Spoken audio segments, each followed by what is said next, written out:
కురుక్షేత్ర యుద్ధం యొక్క 5వ రోజున భీష్ముడు మకర వ్యూహం మొసలి నిర్మాణం ని ఏర్పరచాడు. దీనిని పాండవులు సైన వ్యూహం గద్ద నిర్మాణం తో ప్రతిఘటించారు.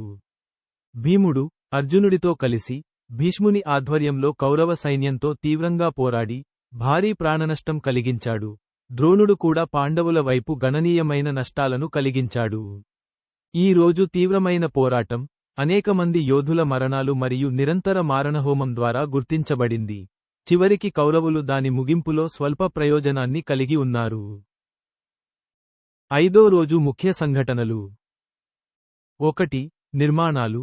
భీష్ముడు కౌరవ సైన్యాన్ని మకర, మొసలి రూపంలో ఏర్పాటు చేశాడు మరియు పాండవులు సైన, గద్ద ఏర్పాటుతో ప్రతిస్పందించారు.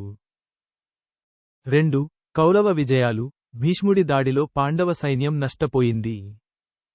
3. పాండవ ఎదురుదాడులు. భీముడు అర్జునుడితో కలిసి కౌరవ శ్రేణుల్లోకి చొరబడి భీష్ముని నిమగ్నమయ్యాడు. అర్జునుడు తనపై పంపిన వేలాది మంది కౌరవ సైనికులను కూడా చంపాడు. 4. భారీ ప్రాణనష్టం. ఆ రోజు రెండు వైపులా అపారమైన హత్యలు జరిగాయి. యోధులు పడిపోయారు మరియు యుద్ధభూమి గందరగోళంగా మారింది. మరియు 5. ఫలితం. పాండవుల పరాక్రమం ఉన్నప్పటికీ, కౌరవులు రోజు చివరిలో కొంత ప్రయోజనం పొందారు, కానీ యుద్ధం భీకరంగా కొనసాగింది.